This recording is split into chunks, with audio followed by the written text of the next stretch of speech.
옛 고사성어 중에 동상이몽이라는 말이 있습니다. 여러분 잘 아시죠?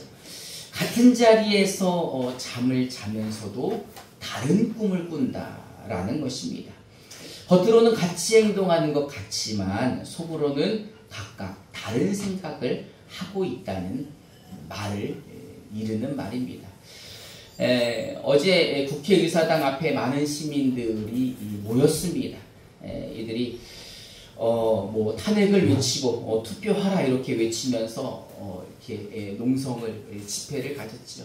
그리고 이제 국회의사당 본회의장 안에서는 국회의원들이 대통령의 불법 비상계엄으로 인해 탄핵을 표결하였습니다. 그러나 같은 자리에 있지만 그들은 각각 다른 생각을 하고 있었습니다. 많은 국민들이 이거를 보고 가슴 아파했고 너무 안타까워했습니다. 그런데 2000년 전 예수님이 태어나실 때는요, 이거보다도 더한 상황이었습니다. 이스라엘은요, 당시 로마의 전쟁으로 인해 패배하여서 로마의 속국이 되어 있었습니다. 식민지 생활을 했던 거죠.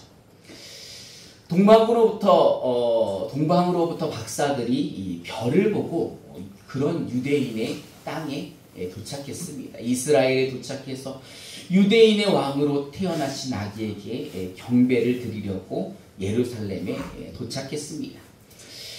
동방에서 왔다라는 말은 예루살렘 동쪽으로부터 왔다는 것입니다. 그러니까 예루살렘 동쪽에 무엇이 있냐면 바벨론이나 페르시아가 당시에 있었습니다. 그러니 이 동방에서 온 박사들은 분명히 바벨론이나 페르시아에서 왔을 것으로 추정이 됩니다. 성경에는 세 가지 예물을 가지고 왔기에 사람들이 아마 박사들이 3명일 것이라 추정하기도 합니다. 하여간 이 동방에서 온 박사들은 그곳에서부터 별을 보고 이스라엘까지 왔는데 그들이 도착한 곳은 헤롯 왕이 있는 예루살렘이었습니다. 사실 당연히 여러분 유대인의 왕은 어디서 태어나야 맞는 것입니까? 궁전, 왕궁에서 태어나야지 맞는 것이죠. 아버지가 임금이고 그래서 그 아들이 왕이 되니 유대인의 왕으로는 분명히 이 수도 예루살렘에 있는 궁전에서 태어났을 거라 생각을 하겠죠. 그런데 사실 예루살렘에 있던 왕도 또 예루살렘에 있던 모든 사람들도 이 동방에서 온 박사들로 인하여 큰 소동이 일어납니다. 마태복음 2장 1절부터 3절을 우리말 성경으로 한 절씩 교독해 봅시다. 제가 먼저 1절을 봉독하겠습니다. 헤롯 왕 때에 유대의 베들레헴에서 예수께서 태어나시자 동방에서 박사들이 예루살렘에 찾아와 물었습니다. 유대의 사람의 왕으로 하신 분이 어디 계십니까? 우리는 동방에서 예수를 보고 경배드리려고 왔습니다. 우리 함께 봉독해 보겠습니다. 헤롯 왕은 이 말을 듣고 심기가 불편했습니다. 예루살렘도 온통 떠들썩했습니다. 이스라엘은 이미 헤롯 왕이 다스리고 있었습니다. 그런데 유대인의 왕이 태어났다니. 헤롯은 자기에게서 아이가 태어나지 않았는데 유대인의 왕이 태어났다는 소리에 심기가 불편했습니다. 그리고 온 예루살렘도 온통 떠들썩한 겁니다. 여러분 예루살렘은 그 이스라엘의 수도입니다. 그러니 여기는 정치, 경제, 문화, 군사 이 중요한 시설들이 있고 또 이스라엘에서 똑똑한 사람들, 중요한 사람들이 다 모여 있는 곳입니다. 그러니 여기 있는 사람들이 이상한 이야기를 들은 거죠. 동방으로부터 박사들이 왔는데 유대인의 왕을 찾더라. 유대인의 왕이 태어났다고 이야기하더라. 그러니 이런 소문으로 예루살렘이 떠들썩하니 헤롯 왕 심기가 불편할 수밖에 없는 거죠. 당시 헤롯은요, 헤롯 대왕이라고 불렸습니다. 그는 호칭은 대왕님, 헤롯 대왕이지만 사실은 그는 로마로부터 임명받은 왕이었습니다. 그리고 중요한 건 유대인도 아니었다는 거예요. 그러니까 유대인도 아닌데 로마로부터 임명받은 자가 유대인의 왕으로 앉아있으니 얼마나 심기가 불편합니까? 유대인의 왕이 태어났다니. 그리고 진짜 솔직히 말하면 헤롯 대왕이 왕이 아니라 누가 왕이라는 거예요? 로마의 황제가 왕이라는 겁니다. 로마의 황제 아구스도가 헤롯을 유대인의 왕으로 임명하였기에 사실 헤롯은 누구의 눈치를 봐야 돼요? 자기보다 더 높은 왕, 황제의 눈치를 봐야 되는 거죠. 그런데 진짜 유대인의 왕이 태어났다니 불안하고 불편하고 화가 나는 겁니다. 그래서 이제 모든 학자들을 불러 유대인의 왕이 어디서 태어날지를 물어보죠. 우리 마태복음 2장 4절부터 8절을 우리말 성경으로 한 절씩 교독해 봅시다. 제가 먼저 4절을 봉독하겠습니다.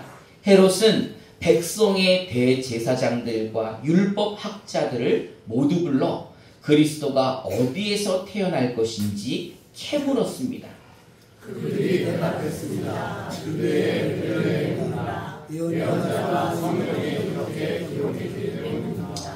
그러나 너 유대 땅 베들레헴아, 너는 유다의 통치자들 가운데 가장 작지 않구나. 내게서 통치자가 나와 내 백성 이스라엘의 목자가 될 것이다. 그때 헤롯은 몰래 박사들을 불러 별이 나타난 정확한 시각을 알아냈습니다. 헤롯은 박사들을 베들레헴으로 보내며 말했습니다. 가서 샅샅이 뒤져 그 아기를 꼭 찾으라. 그리고 아기를 찾자마자 나에게도 알리라. 나도 가서 아기에게 경배할 것이다. 아멘. 헤롯 대왕은 대제사장들과 모든 율법학자들을 모아 유대인의 왕이 어디서 태어날지를 캐물었습니다. 우리말 성경에 보니까 캐물었다는 거예요. 그들을 닥달했다는 겁니다. 그랬더니 그들이 연구해 보니까 미가서에 그런 예언의 말씀이 있다는 거죠. 그래서 이 미가서의 말씀을 근거로 베들레헴에서 태어났다고 추측을 합니다. 헤롯 대왕은 동방의 박사들에게 베들레헴으로 보내면서 당부하죠. 아기를 반드시 찾으면 나에게 꼭 알리라는 거예요. 왜요? 뭐 하려고요? 가서 경배하려고. 이거 사실입니까? 아닙니까? 거짓입니까? 아닙니까? 어떻게 알아요? 성경에 나와 있으니까 알지. 말로는 경배하러 가야겠다고 이야기를 하지만 그는 불안한 자신의 자리, 그리고 이 불편하고 불쾌한 기분 때문에 그 아기를 없애버리기 위해서 찾으라고 말하는 것입니다. 근데 예루살렘에 있던 사람들, 그 백성들은 생각이 달랐습니다. 당시 이스라엘의 대표적인 정치인들이었던, 정치 정당이었던 바리새인들과 사두개인들의 생각은 또 달랐습니다. 이 바리새인은요, 율법을 아주 잘 지키는 경건한 사람입니다. 근데 이제 율법을 너무 잘 지키는데 너무 문자적으로 해석해서 지키는 거예요. 그래서 안식일에 야, 일한 놈 나와. 그래가지고 돌로 쳐 죽이기도 하고 막 그렇게 엄청나게 율법으로 사람들을 무섭게 하는 자들이고, 자기들도 겉으로 율법을 지키기 위해서 엄청 노력하는 사람들이죠. 예수님은 이들을 보고 외식하는 자라고 질타를 하시기도 하셨습니다. 왜냐하면 이들은요, 이 부정한 자들, 죄인이나 세리나 이런 사람들은 사람 취급도 하지 않았습니다. 그리고 그들을 절대 가까이 하지도 않고 교제하지도 않았습니다. 이것은 율법으로 산다고 하지만 그들 안에는 사랑도 없고 긍휼도 없고 자비도 없고 인애도 없는 삶을 살았기에 그런 비난을 받았던 거죠. 근데 이제 바리새인들은요, 사실 유대인이 아닌 사람이 유대의 왕으로 있는 것에 대해 불편해했던 정당입니다. 그래서 이 유대인의 왕이 진짜 태어났다고 하니 기대를 하는 거죠. 뭐야, 진짜 유대인의 왕으로 우리 왕을 세울 수 있지 않을까? 라고 정치적으로 생각을 했던 겁니다. 이 바리새인들은요, 사실 서민들과 같이 하는 사람들입니다. 백성들과 함께 회당을 중심으로 그들을 가르치고 그들과 함께 했던, 그러니 사실 지금 헤롯의 정권과는 조금 척이져 있는 이 반대되는 세력이었던 거죠. 근데 이제 반대로 사두개인들, 이 옆에 좀 약간 부자처럼 생긴 사두개인들은 대제사장을 중심으로 제사장들의 모임이라고 보면 됩니다. 그 많은 제사장들이 함께하는 정치 집단인데 이 사두개파 사람들은 귀족들의 권익을 대변하는 사람들이었어요. 그러니까 어쩔 수 없이 정권과 가깝게 지냈던 정치의 핵심 인물이었습니다. 이들은 자기들이 실제로 권력을 가지고 있고, 그래서 이 바리새인들과 사두개인들은 늘 라이벌 관계였어요. 회당을 중심으로 그 백성들과 함께하는 바리새인들, 왕과 이 정권을 중심으로 함께하는 사두개인들은 늘 이렇게 대립을 하고 있었습니다. 사두개인은요, 율법은 인정하지만 구전을 인정하지 않는, 전승을 인정하지 않는 사람들이었습니다. 뿐만 아니라 그들은 영혼을 믿지 않았습니다. 천사도 없고 영생도 없고 부활도 없다고 주장하는 게 바로 사두개인들이었죠. 그런 면에서 바리새인들과는 신학적으로도 맞지 않았던 사람들입니다. 그런데도 사두개인들은 로마가 통치하고 있는 거에 대해서 반대적인 입장이었어요. 그러니까 이들은 자기네들이 정권을 갖기를 원하는 거죠. 로마로부터 권력을 이임받은 게 아니라. 그래서 이들도 유대인의 왕이 사실은 솔직히 기대가 됐던 거죠. 또 이스라엘에는 이 두 정당 말고도 열심당이라는 사람들이 있습니다. 이 열심당은 셀롯 또는 셀롯인이라고 성경에 기록이 되어 있는데 열정적이라는 뜻을 가지고 있습니다. 이들은 유대교의 분파였는데 지금으로 말하면 독립투사 같은 사람들인 거예요. 근데 그냥 독립을 하는 게 아니라 무장 독립투쟁을 하는 사람들이기 때문에 폭력과 살인을 서슴지 않는 사람들인 거예요. 그러니까 극단적인 정치 세력인 것입니다. 이들에게도 유대인의 왕은 굉장히 새로운 국면이기 때문에 귀가 솔깃했던 거예요. 유대인의 왕으로 태어난 이가 있으면 이를 통해서 뭘 할 수 있어요? 정권을 탈환하거나 아니면 이 백성들의 마음을 얻어서 정권을 교체할 수가 있기 때문이죠. 어쩌면 더 나아가서 로마로부터 독립을 하고 또는 전 세계로 뻗어나갈 수 있는 기회라고 생각했을지도 모릅니다. 근데 또 백성들의 생각은 다르겠죠. 이 백성들은 순수하게 유대인의 왕으로 태어났고 그가 미가 선지자의 예언이 성취된 자라면 분명히 메시아일 거라는 생각을 했을 겁니다. 말라기 선지자 이후로 400년 동안 하나님은 이스라엘에게 말씀하시지 않았는데 침묵하셨는데 이 동방의 박사들을 통해서 메시아가 태어났다는 이야기를 하니 백성들이 술렁일 수밖에 없는 겁니다. 특히 이 지식층들이 많이 있던 예루살렘은 더 예민하게 받아들인 거죠. 지금 유대인의 왕이 어디서 태어났다는 겁니까? 유대 땅에서 태어났다는 거예요. 그러니 얼마나 기가 막힌 일입니까? 이 로마의 압제로 인하여서 삶이 너무 힘들고 또 그 권력을 가지고 있는 헤롯과 그 일당들이 이 세리들을 통하여서 이 세금을 걷어가고 또 뿐만 아니라 권력을 가지고 있는 바리새인과 사두개인들 아래서 그 백성들은 힘든 삶을 살고 있었습니다. 그러니 이들은 자신들을 사랑했던 다윗과 같은 구원자가 필요했던 겁니다. 다윗이 누구입니까? 가나안 정복을 마무리했던 사람이고 통일 왕국을 이루었던 사람입니다. 하나님을 사랑하고 백성을 사랑하고 이 다윗과 같은 유대인의 왕이 태어났다면 정말 살기 좋은 세상이 될 거라는 기대를 가지고 있었습니다. 그러나 예수님은 유대인의 왕으로 태어나신 예수님은 이들의 기대와 다른 삶을 사시게 됩니다. 우리 마태복음 1장 21절을 개정으로 함께 봉독해 봅시다. 시작. 아들을 낳으리니 이름을 예수라 하나 이는 그가 자기 백성을 그들의 죄에서 구원할 자이시니라. 아멘. 예수님께서 유대인의 왕으로 오신 이유가 무엇입니까? 독립입니까? 아니죠. 정권 탈환입니까? 아니죠. 정치 활동입니까? 아니죠. 백성들과 함께 붕괴해가지고 이 의병을 일으키는 겁니까? 아니에요. 예수님이 메시아로 이 땅에 오신 이유가 무언가 봤더니 자기 백성을 그들의 죄에서 구원하려고 오셨다는 겁니다. 게다가 구원하시는 방법이 무엇입니까? 총칼을 든 게 아니에요. 뭐 팻말을 들고 나간 것이 아니라 뭐예요? 십자가를 지시는 거예요. 정치인들은요, 바리새인과 사두개인은요, 이 예수님과 함께 정권을 바꾸려고 했지만 예수님이 그런 사람이 아니라는 걸 알고 실망을 하죠. 열심당원 중에 한 사람도 예수님의 제자로, 12제자 중에 하나로 들어왔지만 예수님이 그런 분이 아니라는 거에 실망을 하죠.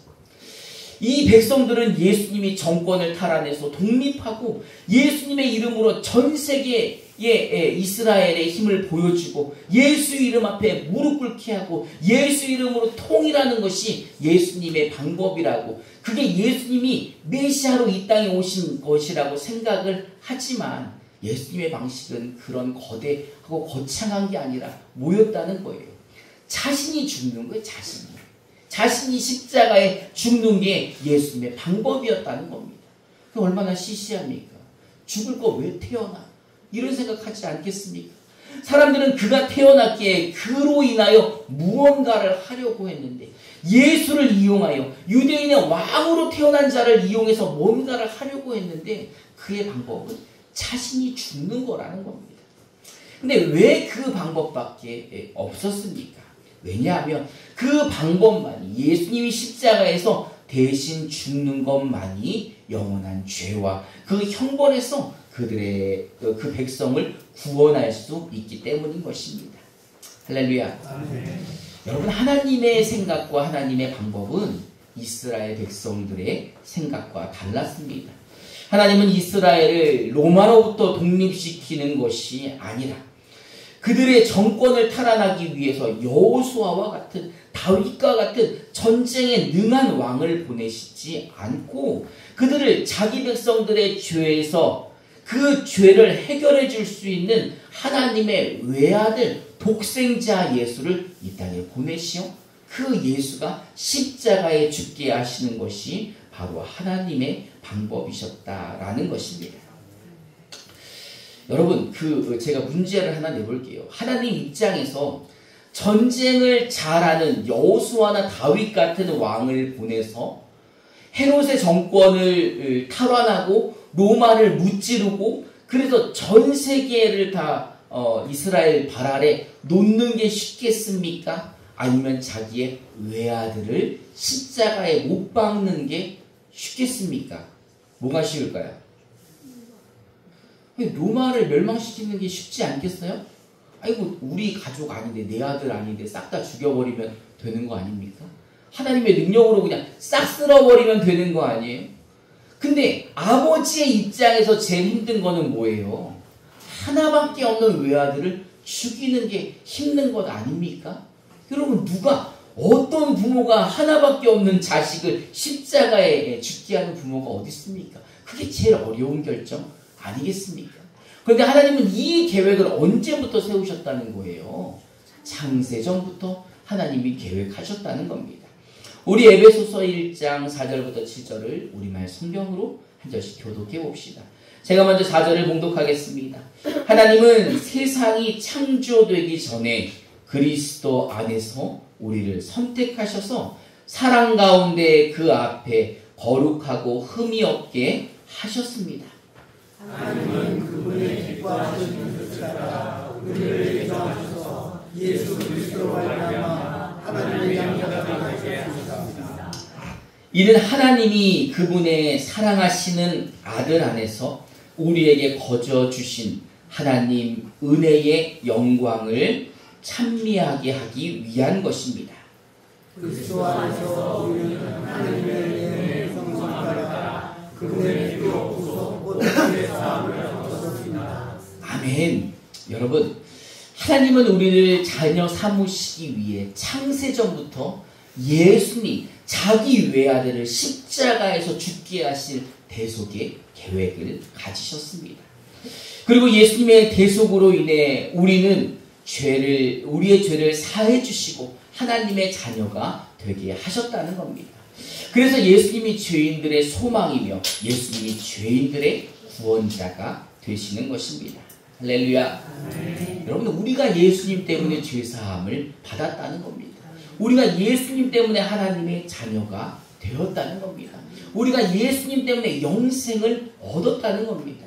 할렐루야. 그리고 이 모든 것이 하나님의 은혜로 아무런 대가도 아무런 값도 없이 창세 전부터 계획하셔서 그 아들 예수를 진짜 이 땅에 보내시고 그 아들을 십자가에 죽기까지 대속하게 하시어서 하나님의 자녀된 우리들이 심판받고 지옥 가지 않도록 우리를 영생하도록 하나님의 자녀 삼아주시고 거룩하게 하셨다는 겁니다.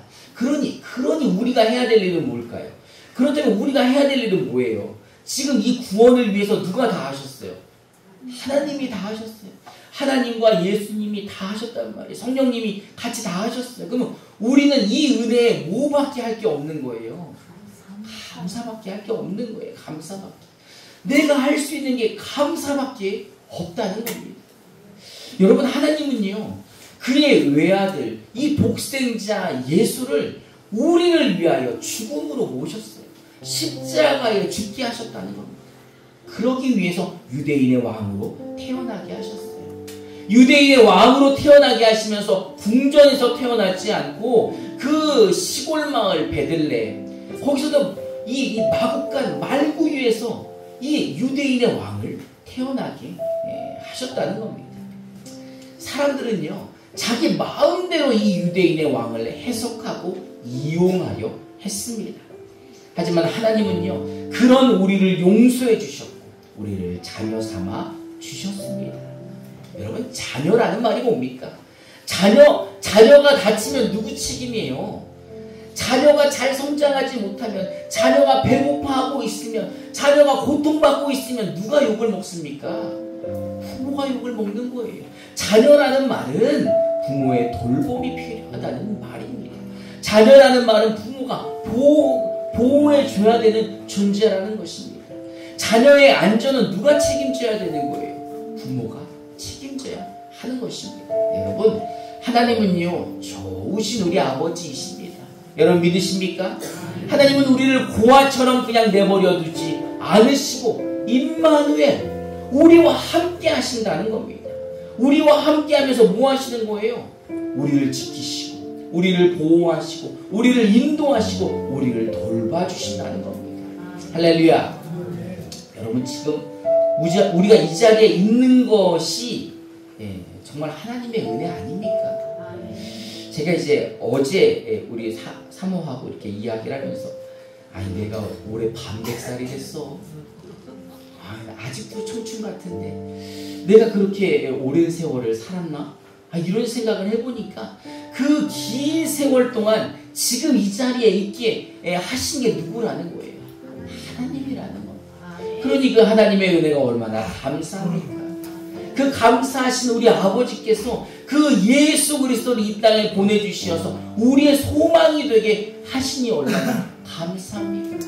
그 하나님이 보내신 아버지의 영이 우리와 함께 하시니 얼마나 감사합니까?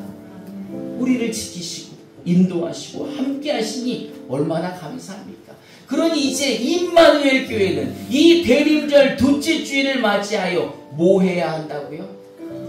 뭐 해야 한다고요? 여러분, 하나님께 감사하시기 바랍니다. 여러분, 지금 나를 있게 하신 하나님께 감사하시기 바랍니다. 나와 함께 하시고 나를 도우시고 지키시고 인도하시는 그 하나님의 은혜에 날마다 감사하는 우리 임마누엘 교회 모든 성도님들 되시기를 주님의 이름으로 축원합니다. 우리 시간 함께 찬송하고 기도하는 시간 갖도록 하겠습니다.